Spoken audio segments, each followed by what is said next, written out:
So I want to finish my presentation with a bunch of smiles, and it's too bad not the light there, because I think that sustainable solution, to me, good technology brings smiles.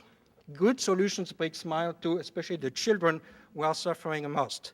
There are 2.2 billion children in the world today.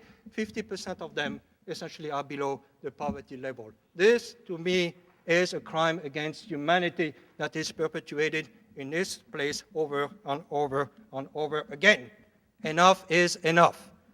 Smile, little girl in top left in Peru. We built a telemedicine project for $15,000 that essentially allows a little girl or a person to talk to a teacher located 50 kilometers away who can essentially talk to a doctor in the case she is sick.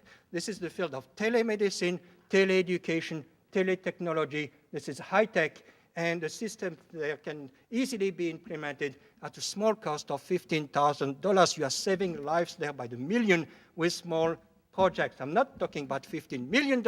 I'm talking about $15,000, right? Even cheaper. On the top right, these are children from Nepal looking at the computer. That was a system that we installed about 4 or 5 years ago. And look at those smiles. In fact, they loaded a Microsoft Encarta on the computer. It's a PV system there. Total cost of the project was $4,000, and that included 2 round-trip airfare tickets between Denver and Kathmandu. So don't tell me that it's expensive to produce sustainable solutions at the local level. It is not. And if someone tells you it's expensive, that person, you may want to think twice about the ethical standards of that, or lack of ethical standards of that person. Bottom left is in Rwanda, and bottom right, I'm going to finish there, is 4 children who 18 months ago were abused in the streets of Kabul.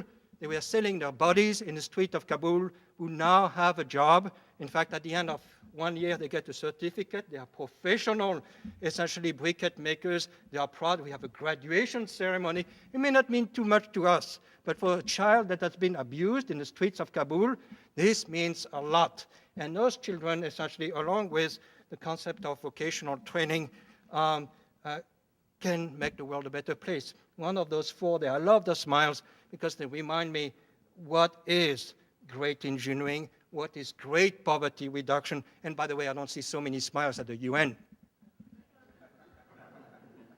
Maybe we should get them to make some briquettes on a daily basis.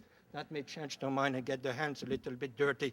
Sorry for being outspoken, but as an engineer, and most of my projects are in the real world, I'm not talking about essentially virtual poverty reduction here. I'm talking about down-to-earth solutions. I see that in the small villages in Africa. I see that in Afghanistan. I'll be in Kabul again next month to expand this project to about from 80 to, I would like to reach 1,000 children by next year there who can benefit from that.